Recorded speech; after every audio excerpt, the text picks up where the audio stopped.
what does Jorginho bring effectively to this Chelsea team? Willian ain't trash. I have never seen him play as a deep line playmaker for a multitude of games. I've not paid a dime. Double H. Double H. Double H. Double H. Double H. Double H. Truth. It's what this breakdown is going to be. Press pause. So this is strictly for the Chelsea fans. This is for the Chelsea fans out there. Again, other guys as well can press pause, but specifically the Chelsea fans, press pause. Get a meal, get a beverage, be comfortable and sit down. Truth. That is the theme of this. So once you've got everything, then you can press play. Look beyond what is given upon you on face value. If you've ever watched The Matrix, one of the greatest films of all time, in my opinion, The Matrix is the most important film ever made. Most of the world sees laptops, tables, chairs, but the people who see the real truth see green code. So again, if you've seen The Matrix, you'll understand. I've seen the green code, and everything I look at, when I look at football matches, I don't see guys playing. I see green code. I see the truth beyond everything.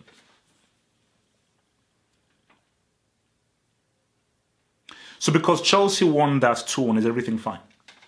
That's a test for the real Chelsea fans. Boom. They won the game. Nothing to comment upon. They won the game 2-1. It's all good. That's face value. This is truth. Who are they playing? How did those goals come about? Key! Who are they playing? How did those goals come about? Did those goals really come about from the false nine being played? Because for Newcastle, I'll keep it a stack. That's what something's happening at Benitez, and Benitez is trying his damn hardest to try and get the best out of this team. And it ain't going to be easy. He's trying his hardest to try and get the best out of this flipping team. And it's going to be tough. It's going to be very, very tough for him to try and get the best out of this team. I don't have any comments in what he came for. Because if I was him, your team is strong, your team is not really playing well to a high level, you go in there, defense. Ultra the defense. Now, this is where we now bring in footballing 101. The false nine. The beauty about football is different tactics, different philosophies. I despised tiki-taka, but I respect it because it was a tactical philosophy that was different and it bore results. I didn't like it. I never played it as a manager. I respect it. I respect counter-attacks, I expect the possession play, I expect the target man, I expect the strike part, I expect the inside force, I expect the three-pronged attack, I respect the heavy mid, everything. You've got to respect the defense counter-attack. I know I respect the false nine. It's not something I would do, I respect the false nine. But every tactic has, or rather needs specific players with specific skill sets for it to succeed. The false nine needs midfielders with high midfield IQ. High midfield IQ is paramount for the false nine to work. Last I checked, Willian, Pedro, Kovacic, and so forth, Aarons, Fabregas, David Silva, Xavi, Iniesta, Xabi Alonso, or Messi. It's a very complicated system. And the system is predicated on high quality passing. High quality passing. Difficult passing. In congested areas, because remember, in a false nine, you're all small. So the ball can't go high. You don't have a target man. So you crossing the ball in the air, that doesn't mean anything. You get the goals by pass, you find that throw ball. The movement. But you've got to make that difficult pass. Chelsea don't have any guy on the same passing level of a peak Xavi, a peak Iniesta, a peak David Silva, or a peak Xabi Alonso. And nobody is sniffing the passing quality of Messi. Nobody even comes close to the passing quality of Messi. Arguably one of the greatest passes that the game has ever seen. So this is just the understanding, because as I see that there, because we're going to come in with a lot of home truths here. I was like, sorry, you're paid a lot to do tactics. I'm not paid a dime. I do this because I've been watching football since I was 6, 7 years old, and I've studied the game, managements, read books, looked at countless football matches, and I'm just obsessed about the game. So I'm just a guy from the road who just is obsessed about football and obsessed about football tactics. And this is just a roadman's view. This is just a layman's guide. This is just a thug's view. And as a thug who doesn't get paid to do this, I see that, the personnel isn't here to play this false nine. I've seen the false nine played at its highest level, which was Euro 2012, where I assaulted Spain for doing it, but they won a Euros by doing it, because those are perhaps one of the greatest passes we've ever seen in one team. That's why they did it so well, because the tactic can only work well when you have the greatest passers in the world all in one team, because it is a system that's based on not having a striker. You cannot cross the ball. The ball can't go in the air. The ball sleeps on the ground. The ball never leaves the ground. And to do that, to create chances, you need guys with amazing passing ability, who can pass through 5, 6 guys. Pedro can't do that. Hazard can't do that to the same level as those guys. David Luiz can't do that to the same level as those guys. Willian can't do that. Kovacic can't do that. So, it's all about David Luiz. This is all about home truths. Drop Jorginho, play David Luiz as the DM, the deep line playmaker. I need somebody to tell me, what does Jorginho bring effectively to this Chelsea team?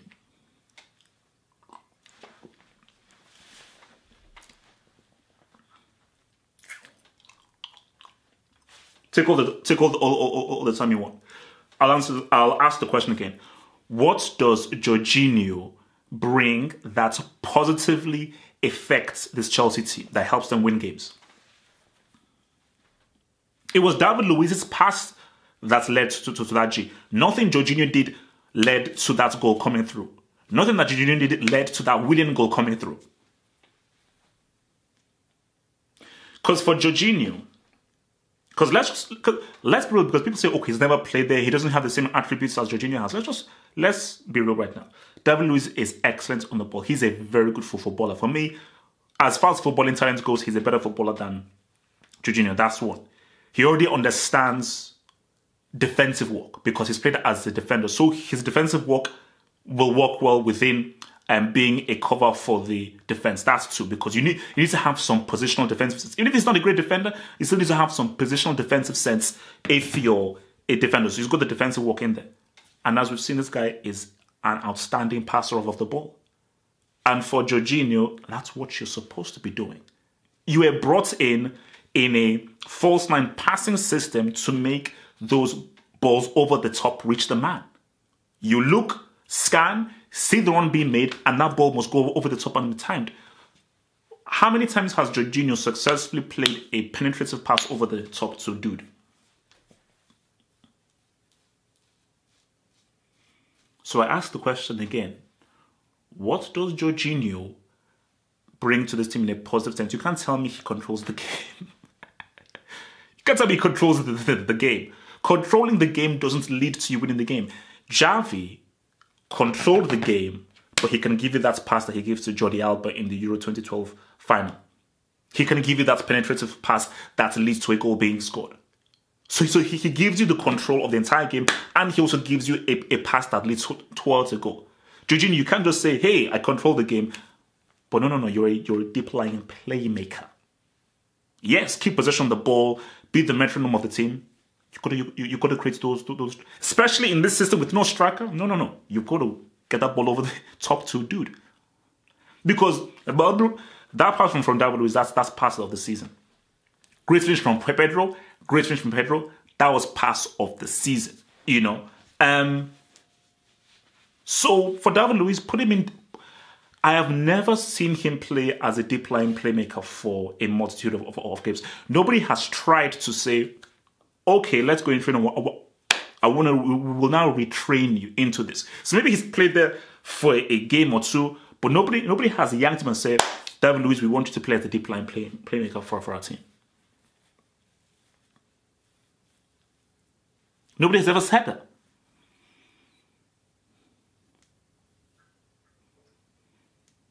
Because I believe, based on me looking at him, that he can play, he would be successful there. Let's talk about Willian.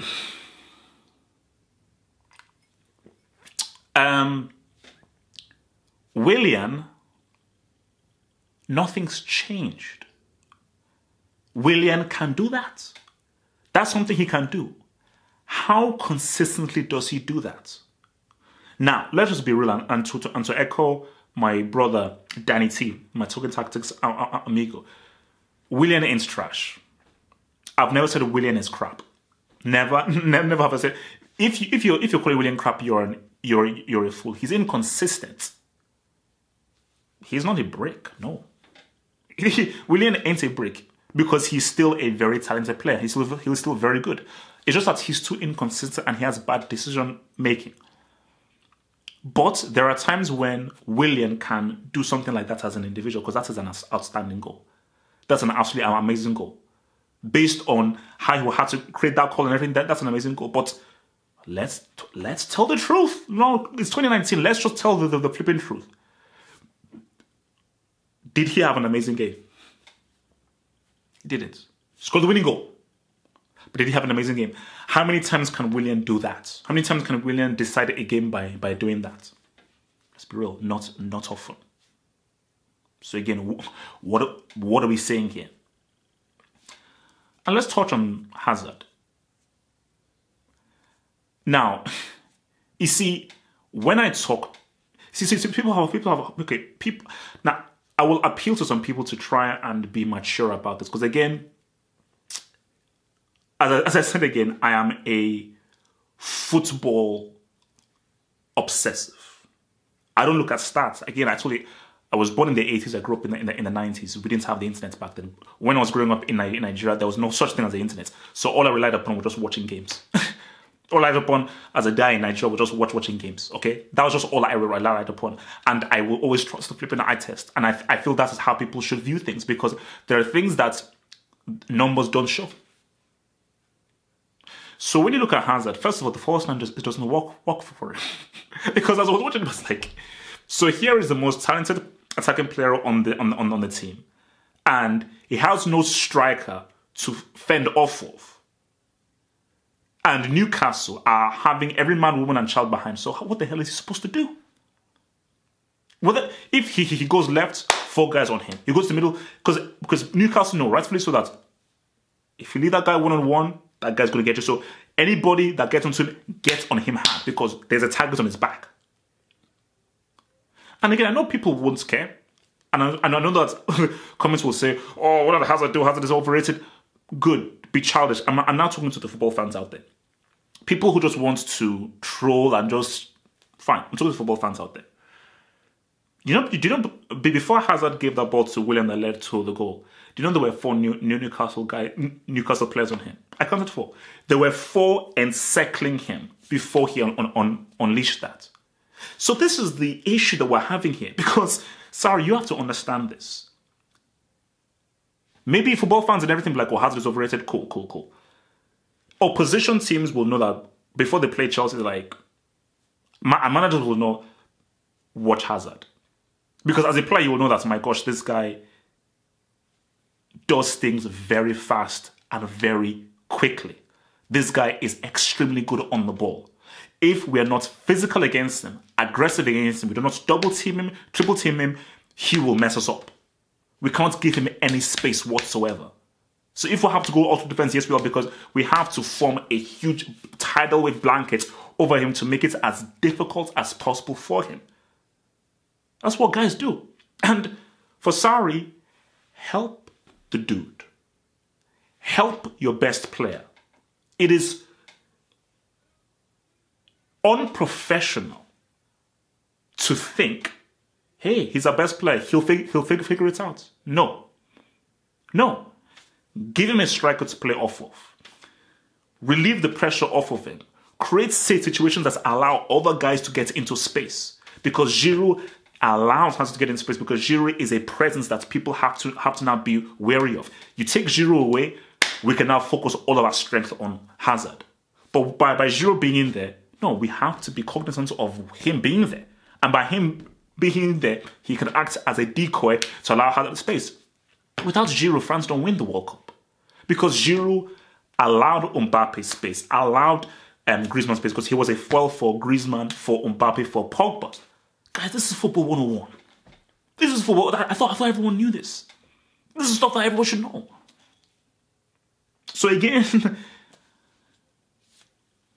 view it as the green code. Truth. So it's what I'm on in this year. It's called truth. So look, man.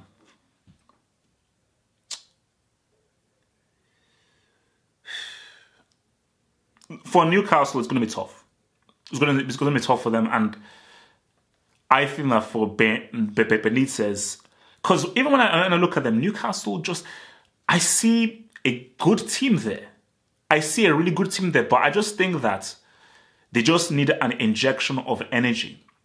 Because I do feel that with the players that they have, Rondon is a pretty good striker. The guy's a pretty good striker. Richie is a pretty good player.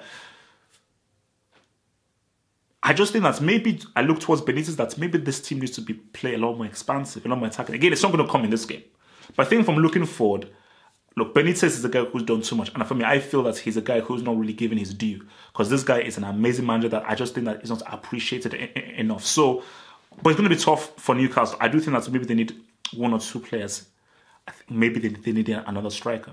Because I think, yeah, didn't they lost Mitrovic to Fulham. Spurs needed another striker. So again, that's just what I want for people to chew upon. Again, let's talk about things. But this is what I implore of people, for people who watch my channel and so forth, is if you want stats, there is whoscored.com, there's ESPN, there's Sogland, and there's all these things on Twitter. That's why I'm trying to stay a bit off of Twitter this year, because again, I think Twitter has been killing a few of my brain cells. When you come to the Half of Football Hot, the home of football analysis, I give you the soul. I talk from the soul. I talk from the heart. There are no numbers here. I told you I have no sheets of paper here. When I talk from the soul, from the heart, because I watch the game. So I'm looking beyond numbers. So do your numbers, and when you're doing the numbers, you come here for the soul and for the truth behind the numbers. What are guys doing within the game? How is the system working on a pure humane footballing level? So that's how we roll in the football hut. That's how we break things down analytically. So again, and as for Hudson-Odoi, that was a good 3 minutes that he had. It was a pretty good 3 or 4 minutes that he had. And it's funny, because Hudson-Odoi now looks that Pedro scored, Willian scored, I was given 3 minutes. Do I still remain here? Thanks for watching the video. Now think about becoming a Football Hot patron by pledging an amount each month, and then gain access to exclusive content only on the Football Hot patron page. Peace. Head over to the official site at halfoffootballhot.com or just click over here.